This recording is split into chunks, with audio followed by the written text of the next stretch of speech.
So my blog today talks about some stuff around how we develop, how we get needs met, and how we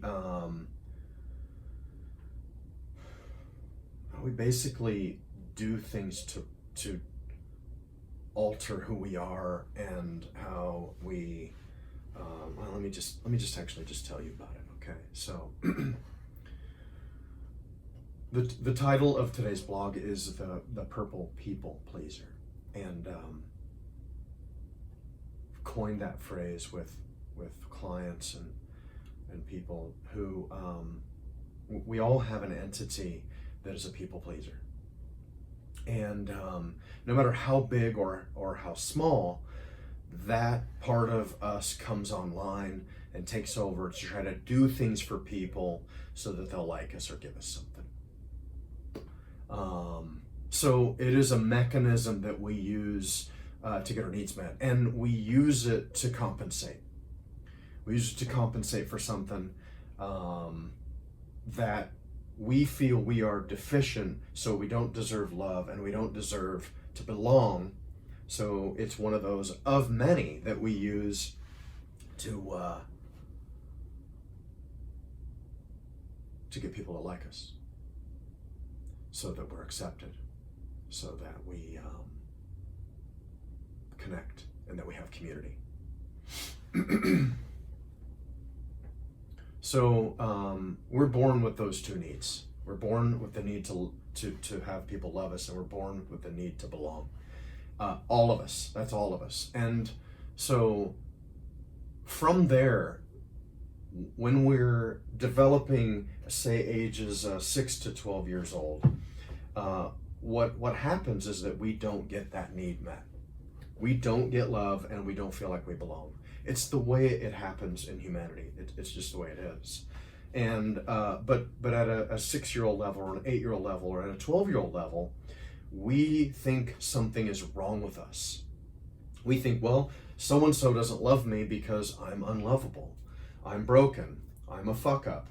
I'm, whatever the stuff is that we use to make up why we don't belong and why people don't love us and accept us, turns into this message that comes online that then we compensate for.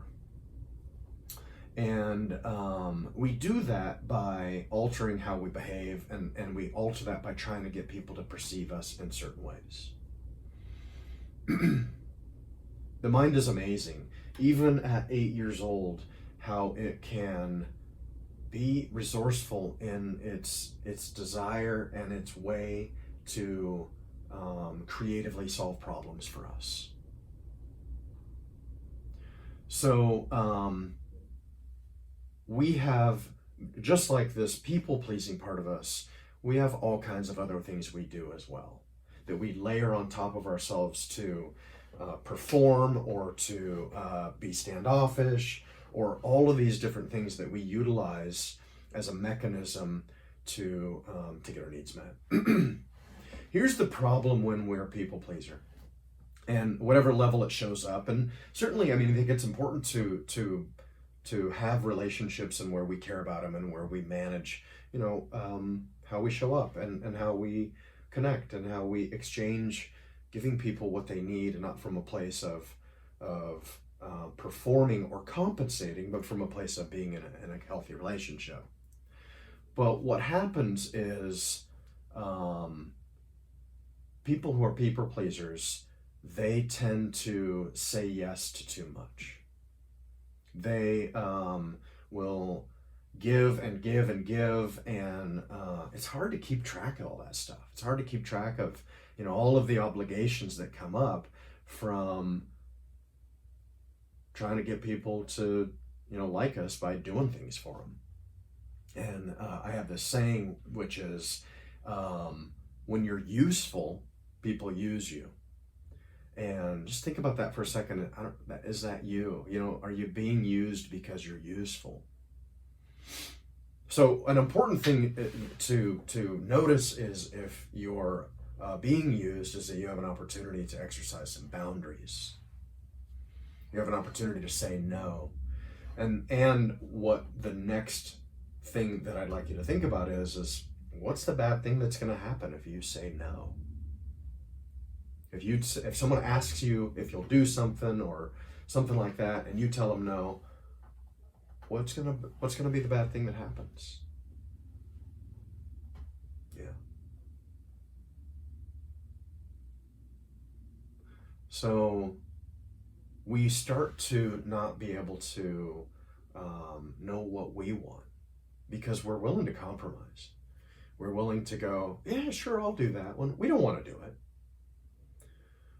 And what we do is we make what's important to someone else more important than what's important to us. And over a long term, it becomes difficult to even figure out what the hell is important to us. And it needs to be addressed. And we have to face that fear that someone's going to be disappointed in us and that they may withhold something. Because if we're creating a transaction that if I do this for you, then you'll either love me or accept me or I'll make me belong, then you have to be willing to say, I'm unwilling to belong and I'm unwilling to exchange love for doing this thing for you. And what happens is that we love ourselves in those moments and we accept ourselves in those moments and we know that we're probably going to be okay, but it's risky. It's scary. It's really scary. So I want you to ask yourself these questions. Do you find it hard to say no, or do you feel like you always say yes? That's the first thing to kind of look at here.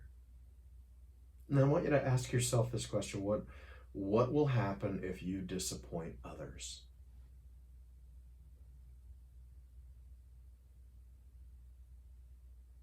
And then the next one is, where in your life do you see that you need to have boundaries?